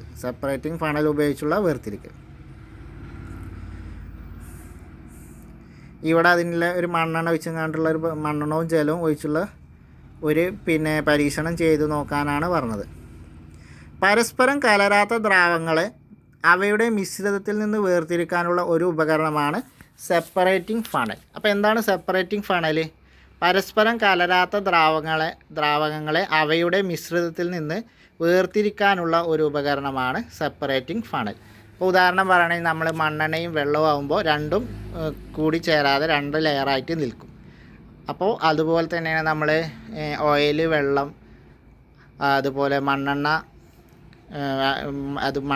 ഓയിൽ, അങ്ങനെ ഇതൊക്കെ ആകുമ്പോൾ പരസ്പരം ചേരാതെ വേറെ വേറെ നിൽക്കും. ഇത്തരത്തിലുള്ള മിശ്രിതങ്ങളെ വേർതിരിക്കാൻ ഉപയോഗിക്കുന്ന ഒരു ഉപകരണത്തെ പറയുന്ന പേരാണ് സെപ്പറേറ്റിംഗ് ഫണൽ. അപ്പോൾ അങ്ങനെ പരസ്പരം കലരാത്ത ദ്രാവങ്ങളെ അവയുടെ മിശ്രിതത്തിൽ നിന്ന് വേർതിരിക്കാൻ ഉപയോഗിക്കുന്ന ഉപകരണമാണ് സെപ്പറേറ്റിംഗ് ഫണൽ. അപ്പോൾ ഈ സെപ്പറേറ്റിംഗ് ഫണൽ ഇതാണ്. ഇതുകൊണ്ടുള്ള വേർതിരിക്കുന്ന പ്രക്രിയയാണ് സെപ്പറേറ്റിംഗ് ഫണൽ ഉപയോഗിച്ചുള്ള വേർതിരിക്കൽ പ്രക്രിയ എന്ന് അറിയപ്പെടുന്നത്. സെപ്പറേറ്റിംഗ് ഫണലിൻ്റെ ഫോട്ടോ നമുക്കിവിടെ കൊടുത്തിട്ടുണ്ട്. ഇതാണ് സെപ്പറേറ്റിംഗ് ഫണൽ. ഫോട്ടോയിൽ കണ്ടില്ലേ, രണ്ട് ലെയറായി നിൽക്കുന്നത് കണ്ടില്ലേ. അടുത്തതാണ് ഉൽപ്പതനം അഥവാ സബ്ലിമേഷൻ. ഉൽപ്പതനം നമ്മളവിടെ പാറ്റ ഗുളികൻ്റെയും അയഡിൻ്റെയും കാര്യം പറഞ്ഞപ്പോൾ പറഞ്ഞതാണ്. എങ്കിൽ ഇവിടെയും കൂടി പറയാം. ഉൽപ്പതനം എന്ന് പറഞ്ഞാൽ എന്താണ്? ഉൽപ്പതനം എന്ന് പറഞ്ഞാൽ ചൂടാക്കുമ്പോൾ ദ്രാവകമാകാതെ നേരിട്ട് ബാഷ്പമാകുന്ന പദാർത്ഥത്തിൻ്റെ അവസ്ഥയാണ്, അല്ലെങ്കിൽ ആ പ്രക്രിയ അറിയപ്പെടുന്ന പേരാണ് ഉൽപ്പതനം.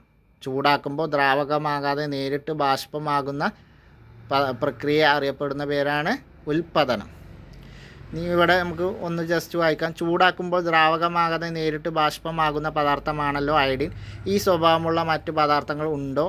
നമ്മൾ പറഞ്ഞു പാറ്റ ഗുളികൻ്റെ കാര്യമൊക്കെ പറഞ്ഞതാണ്. വിവിധ ടെസ്റ്റ് ട്യൂബുകളിൽ കർപ്പൂരം, പാറ്റ ഗുളിക, അമോണിയം ക്ലോറൈഡ് എന്നിവ ചൂടാക്കി നിരീക്ഷിക്കൂ. ഇവ ഉരുകി ദ്രാവകമാകുന്നുണ്ടോ? അങ്ങനെയൊക്കെ നമ്മളോട് ചോദ്യങ്ങൾ ചോദിക്കുകയാണ് കുട്ടികൾക്ക് പരീക്ഷിക്കുന്നതിന് വേണ്ടിയിട്ടാണ്. അമോണിയം ക്ലോറൈഡും മണലും ചേർന്ന മിശ്രിതത്തിലെ ഘടകങ്ങളെ വേർതിരിക്കുന്ന ക്രമീകരണത്തിൻ്റെ ചിത്രം നൽകിയത് നോക്കൂ എന്നൊക്കെ പറഞ്ഞിട്ട് കൊടുത്തിട്ടുണ്ട്. അമോണിയം ക്ലോറൈഡ് ലഭിച്ചത് എങ്ങനെ? ഇവിടെ അതിൻ്റെ ഫോട്ടോ കൊടുത്തിട്ടുണ്ട്. നമുക്ക് ആകെ നോട്ട് ചെയ്യേണ്ട ഒരേ പോയിൻ്റ് ഉൽപ്പന്നം എന്താണെന്നാണ്. പദാർത്ഥങ്ങൾ ചൂടാക്കുമ്പോൾ ദ്രാവകമാകാതെ നേരിട്ട് വാതകമാകുന്ന പ്രക്രിയയാണ് ഉൽപ്പന്നം. അതിൻ്റെ ഉദാഹരണങ്ങളാണ് അയഡിനും പാറ്റ ഗുളികയും. നമ്മൾ മുകളിൽ പഠിച്ച അതേ കാര്യം തന്നെയാണ്.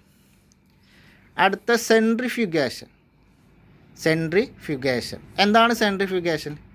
കണികകളുടെ ഭാരവ്യത്യാസത്തിൻ്റെ അടിസ്ഥാനത്തിൽ മിശ്രിതത്തിലെ ഘടകങ്ങളെ വേർതിരിക്കുന്ന മാർഗമാണ് സെൻട്രിഫ്യൂഗേഷൻ. എന്ന് പറഞ്ഞാൽ എന്താണ്? കണികകളുടെ ഭാരവ്യത്യാസത്തിൻ്റെ അടിസ്ഥാനത്തിൽ മിശ്രിതത്തിലെ ഘടകങ്ങളെ വേർതിരിക്കുന്ന മാർഗമാണ് സെൻട്രിഫ്യൂഗേഷൻ എന്ന് പറയുമ്പോൾ നമ്മളവിടെ ഭാരത്തിൻ്റെ അടിസ്ഥാനത്തിലാണ് ഘടകങ്ങളെ വേർതിരിക്കുന്നത്. അതിനുള്ള ഉദാഹരണമാണ് ക്ലിനിക്കൽ ലാബുകളിൽ സാമ്പിളുകളിൽ നിന്ന് രക്തകോശം വേർതിരിക്കലും രാസപരീക്ഷണങ്ങൾ ചെയ്യുമ്പോൾ അവശിഷ്ടം വേഗത്തിൽ വേർതിരിക്കലും ഈ മാർഗം ഉപയോഗിച്ചാണ്. ഇപ്പോൾ സെൻട്രിഫ്യൂഗേഷൻ മാർഗം ഉപയോഗിക്കുന്ന രണ്ട് മേഖലകൾ ഏതൊക്കെയാണ്? ഒന്ന്, നമ്മളെ ലാബുകളിൽ രക്തത്തിൽ നിന്ന് രക്തകോശം വേർതിരിക്കാൻ, രക്തസാമ്പിളിൽ നിന്ന് രക്തകോശം വേർതിരിക്കാൻ, അതുപോലെ തന്നെ നമ്മൾ പരീക്ഷണങ്ങൾ ചെയ്യുമ്പോൾ സംക്ഷിപ്തം വേഗം അല്ലെങ്കിൽ അവശിഷ്ടം, രാസപരീക്ഷണങ്ങൾ ചെയ്യുമ്പോൾ അവശിഷ്ടത്തെ വേഗത്തിൽ വേർതിരിക്കാനും ഉപയോഗിക്കുന്നതാണ് സെൻട്രിഫ്യൂഗേഷൻ എന്ന് പറഞ്ഞാൽ കണികകളുടെ ഭാരവ്യത്യാസത്തിൻ്റെ അടിസ്ഥാനത്തിൽ മിശ്രിതത്തിലെ ഘടകങ്ങളെ വേർതിരിക്കുന്ന മാർഗമാണ്. അപ്പോൾ കണികകളുടെ ഭാരവ്യത്യാസത്തിൻ്റെ അടിസ്ഥാനത്തിൽ മിശ്രിതത്തിലെ ഘടകങ്ങളെ വേർതിരിക്കുന്ന പ്രക്രിയ അറിയപ്പെടുന്ന പേരാണ് സെൻട്രിഫ്യൂഗേഷൻ. ഉദാഹരണമാണ് നമ്മൾ ലാബുകളിൽ രക്തസാമ്പിളുകളിൽ നിന്ന് രക്തകോശം വേർതിരിക്കുന്നത്. അപ്പോൾ രക്തസാമ്പിളുകളിൽ നിന്ന് രക്തകോശം വേർതിരിക്കുന്ന പ്രക്രിയ അറിയപ്പെടുന്നത് എന്താണ്? സെൻട്രിഫ്യൂഗേഷൻ. അല്ലെങ്കിൽ രക്തസാമ്പിളുകളിൽ നിന്ന് രക്തകോശം വേർതിരിക്കാൻ ഉപയോഗിക്കുന്ന പ്രക്രിയ ഏതാണ്? സെൻട്രിഫ്യൂഗേഷൻ. ഭാരവ്യത്യാസത്തിൻ്റെ അടിസ്ഥാനത്തിലാണ്. പിന്നെ അതുപോലെ രാസപരീക്ഷണശാലകളിൽ അവശിഷ്ടം വേഗത്തിൽ വേർതിരിക്കാൻ ഉപയോഗിക്കുന്ന പ്രക്രിയയും സെൻട്രിഫ്യൂഗേഷനാണ്. നോട്ട് ചെയ്തേണ്ട രണ്ട് പോയിന്റുകളാണ്. സെൻട്രിഫ്യൂഗേഷൻ എന്താണ് എന്നുള്ളതും ഭാരത്തിൻ്റെ അടിസ്ഥാനത്തിൽ അത് എവിടെയൊക്കെ ഉപയോഗിക്കുന്നു എന്നുള്ളതും. ഓക്കെ, അടുത്തതാണ് ക്രോമറ്റോഗ്രഫി. പറയുന്നതിന് മുമ്പ് തന്നെ നമുക്ക് സെൻട്രിഫ്യൂഗേഷൻ്റെ ഭാഗമായിട്ടുള്ള ഒരു ഉപകരണമാണ് സെൻട്രിഫ്യൂജ്. അതൊന്ന് നോക്കും. ഒരു ദ്രാവക മിശ്രിതത്തിലെ അലേയങ്ങളായ ഘടക കണികളെ അവയുടെ ഭാരവ്യത്യാസത്തിൻ്റെ അടിസ്ഥാനത്തിൽ വേർതിരിക്കാൻ സെൻട്രിഫ്യൂജ് എന്ന ഉപകരണം പ്രയോജനപ്പെടുത്തുന്നു. ഈ പ്രക്രിയ സെൻട്രിഫ്യൂഗേഷൻ എന്നറിയപ്പെടുന്നു. അപ്പോൾ സെൻട്രിഫ്യൂഗേഷന് ഉപയോഗിക്കുന്ന ഉപകരണമാണ് സെൻട്രിഫ്യൂഗേഷൻ നടത്താൻ ഉപയോഗിക്കുന്ന ഉപകരണം അറിയപ്പെടുന്നത് എന്താണ്? സെൻട്രിഫ്യൂജ്. അപ്പോൾ നമ്മൾ രക്തത്തിൻ്റെ സാമ്പിളുകളിൽ നിന്ന് രക്തകോശങ്ങളെ വേർതിരിക്കാൻ ഉപയോഗിക്കുന്ന സെൻട്രിഫ്യൂഗേഷന് വേണ്ടി ഉപയോഗിക്കുന്ന ഉപകരണം ഏതാണ്? സെൻട്രിഫ്യൂജ്. അപ്പോൾ ഒരു ദ്രാവക മിശ്രിതത്തിലെ അലയങ്ങളായ ഘടക കണികകളെ അവയുടെ ഭാരവ്യത്യാസത്തിൻ്റെ അടിസ്ഥാനത്തിൽ വേർതിരിക്കാൻ സെൻട്രിഫ്യൂജ് എന്ന ഉപകരണം പ്രയോജനപ്പെടുത്തുന്നു. അപ്പോൾ സെൻട്രിഫ്യൂഗേഷൻ എന്ന പ്രക്രിയയിൽ ഉപയോഗിക്കുന്ന ഉപകരണം സെൻട്രിഫ്യൂജ്. അത് നമുക്ക് പിന്നെ പേരിൽ തന്നെ കിട്ടും, അത് നോട്ട് ചെയ്ത് വെക്കാം. നമുക്ക് സെൻട്രിഫ്യൂജിൻ്റെ ഫോട്ടോ ഇവിടെ കൊടുത്തിട്ടുണ്ട്. ഇതാണ് സെൻട്രിഫ്യൂജ്. ഇനി ഈ സെൻട്രിഫ്യൂജ് ഇങ്ങനെ ഇതുപോലെ കറക്കിയിട്ടാണ് ഭാരത്തിൻ്റെ അടിസ്ഥാനത്തിലുള്ള ഇവയെ വേർതിരിക്കുന്നത്. അപ്പോൾ സെൻട്രിഫ്യൂജ് കറങ്ങുമ്പോൾ എന്ന് പറഞ്ഞാൽ അതിൻ്റെ ഫോട്ടോ കൊടുത്തിട്ടുണ്ട്. അടുത്തതാണ് ക്രോമറ്റോഗ്രഫി. ക്രോമറ്റോഗ്രഫി പറഞ്ഞാൽ എന്താണ്? ഒരേ ലായകത്തിൽ അലിഞ്ഞു ചേർന്ന ഒന്നിലധികം ലീനങ്ങളെ വേർതിരിക്കാൻ ഉപയോഗിക്കുന്ന ഒരു മാർഗമാണ് ക്രോമറ്റോഗ്രഫി. ഇപ്പോൾ ക്രോമറ്റോഗ്രഫി എന്താണ്? ഒരേ ലായകത്തിൽ അലിഞ്ഞു ചേർന്ന ഒന്നിലധികം ലീനങ്ങളെ വേർതിരിക്കാൻ ഉപയോഗിക്കുന്ന രീതിയാണ് അല്ലെങ്കിൽ ഒരു മാർഗമാണ് ക്രോമറ്റോഗ്രഫി. ഈ രീതി ആദ്യം പ്രയോഗിച്ചത് നിറമുള്ള പദാർത്ഥങ്ങളെ വേർതിരിക്കാനായതുകൊണ്ടാണ് ഈ പ്രക്രിയ ക്രോമറ്റോഗ്രഫി എന്ന് അറിയപ്പെട്ടത്. അപ്പോൾ ഈ പ്രക്രിയക്ക് ക്രോമറ്റോഗ്രഫി എന്ന പേര് വരാൻ കാരണം എന്താണ്? ഈ രീതി ആദ്യമായി ഉപയോഗിച്ചത് എന്തിനു വേണ്ടിയിട്ടാണ്? നിറമുള്ള പദാർത്ഥങ്ങളെ വേർതിരിക്കാൻ വേണ്ടിയിട്ടാണ് ഈ ഒരു പ്രക്രിയ ആദ്യമായി ഉപയോഗിച്ചത്. അതുകൊണ്ടാണ് ഈ പ്രക്രിയയെ ക്രോമറ്റോഗ്രഫി എന്ന് പറയുന്നത്. അപ്പോൾ ഒരേ ലായകത്തിൽ അലിഞ്ഞു ചേർന്ന ഒന്നിലധികം ലീനങ്ങളെ വേർതിരിക്കാൻ ഉപയോഗിക്കുന്ന ഒരു മാർഗ്ഗമാണ് ക്രോമറ്റോഗ്രഫി എന്ന് അറിയപ്പെടുന്നത്. അപ്പോൾ ഈ രീതി ആദ്യം നിറമുള്ള വസ്തുക്കളെ വേർതിരിക്കുന്നതിന് വേണ്ടിയാണ് ഉപയോഗിച്ചത്. അതുകൊണ്ടാണ് ഈ പ്രക്രിയയെ ക്രോമറ്റോഗ്രഫി എന്ന് അറിയപ്പെടുന്നത്. ഇനി നമുക്ക് അതിൻ്റെ ഫോട്ടോ ഇവിടെ തന്നിട്ടുണ്ട്. നമുക്ക് ആ നീല നിറങ്ങളൊക്കെ വേർതിരിക്കുന്ന ആ പ്രക്രിയ. അപ്പോൾ ഇതാണ് ക്രോമറ്റോഗ്രഫി. ഇനി അതിശോഷണം ക്രോമറ്റോഗ്രാഫിക് ആധാരം. സൂക്ഷ്മ സുഷിരങ്ങളിലൂടെ ഭൂഗുരുത്വത്തിന് എതിരായി ദ്രാവകങ്ങൾ മുകളിലേക്ക് ഉയരുന്ന പ്രതിഭാസമാണ് കേശികത്വം. എന്താണ് കേശികത്വം എന്ന പ്രതിഭാസം? സൂക്ഷ്മ സുഷിരങ്ങളിലൂടെ ഭൂഗുരുത്വത്തിന് എതിരായി ദ്രാവകങ്ങൾ മുകളിലേക്ക് ഉയരുന്ന പ്രതിഭാസം ആണ് കേശികത്വം. സൂക്ഷ്മ സുഷിരങ്ങളിലൂടെ ഭൂഗുരുത്വത്തിന് എതിരായും കൊണ്ട് ദ്രാവകങ്ങൾ മുകളിലേക്ക് ഉയരുന്ന പ്രതിഭാസം അറിയപ്പെടുന്നതാണ് കേശികത്വം. ഫിൽറ്റർ പേപ്പറിലെ അതിസൂക്ഷ്മ സുഷിരങ്ങളിലൂടെ ഇങ്ങനെ മുകളിലേക്ക് ഉയരുന്ന ലായകത്തിലൂടെ ലീനത്തിൻ്റെ കണികകൾ മുകളിലേക്ക് ഉയരുന്നു. ഫിൽറ്റർ പേപ്പറും കണികകളും തമ്മിലുള്ള ആകർഷണം മൂലം കണികകൾ ഫിൽറ്റർ പേപ്പറിൽ പറ്റിപ്പിടിക്കുന്ന പ്രക്രിയയാണ് അതിശോഷണം, അഡ്സോർവേഷൻ എന്ന് പറഞ്ഞാൽ എന്താണ്? അതിശോഷണം അഥവാ അബ്സോർവേഷൻ എന്ന് പറയുന്നത് എന്താണ്? ഫിൽറ്റർ പേപ്പറിലെ അതിസൂക്ഷ്മ സുഷിരങ്ങളിലൂടെ ഈ കേശികത്വം വഴി ഉയരുന്ന ലായകത്തിലൂടെ മുകളിലേക്ക് ഉയരുന്ന ലായകത്തിലൂടെ ലീനത്തിൻ്റെ കണികകൾ എന്ത് ചെയ്യും? മുകളിലേക്ക് ഉയരും. ഫിൽറ്റർ പേപ്പറും കണികകളും തമ്മിലുള്ള ആകർഷണം മൂലം എന്ത് ചെയ്യും? കണികകൾ ഫിൽറ്റർ പേപ്പറിൽ പറ്റിപ്പിടിക്കും. ഈ പ്രക്രിയ അറിയപ്പെടുന്നതാണ് അതിശോഷണം അഥവാ അബ്സോർവേഷൻ. കേശികത്വത്തിലൂടെ അതിശോഷണ നിരക്കിലുള്ള വ്യത്യാസമനുസരിച്ച് കണികകൾ ഫിൽറ്റർ പേപ്പറിൻ്റെ ഉപരിതലത്തിൽ വേർതിരിക്കപ്പെടുന്നു. അപ്പോൾ കേശികത്വത്തിലൂടെ അതിശോഷണ നിരക്കിലുള്ള വ്യത്യാസമനുസരിച്ച് ഈ കണികകൾ ഫിൽറ്റർ പേപ്പറിൻ്റെ ഉപരിതലത്തിൽ വേർതിരിക്കപ്പെടും. ഇവിടെ നമ്മൾ ഓർക്കേണ്ട പോയിൻ്റ് കേശികത്വം എന്താണ് എന്നുള്ളതും അത് സൂക്ഷ്മ സുഷിരങ്ങളുടെ ഭൂഗുരുത്വത്തിന് എതിരായി ദ്രാവകങ്ങൾ മുകളിലേക്ക് ഉയരുന്ന പ്രതിഭാസമാണ് കേശികത്വം. ഇനി നമ്മൾ എന്താണ് അതിശോഷണ അഥവാ അബ്സോർവേഷൻ എന്നുള്ളത് ഓർത്തിരിക്കുക. ഫിൽറ്റർ പേപ്പറിൽ അതിൻ്റെ അതിസൂക്ഷ്മ സുഷിരങ്ങളിലൂടെ ഇങ്ങനെ മുകളിലേക്ക് ഉയർന്ന ലായകത്തിലൂടെ ലീനത്തിൻ്റെ കണികകൾ മുകളിലേക്ക് ഉയർന്ന് ഫിൽറ്റർ പേപ്പറും കണികകളും തമ്മിലുള്ള ആകർഷണം മൂലം കണികകൾ ഒട്ടിപ്പിടിക്കും. പേപ്പറിൽ പറ്റിപ്പിടിക്കുന്ന പ്രക്രിയയാണ് അതിശോഷണം അഥവാ അഡ്സോർബേഷൻ.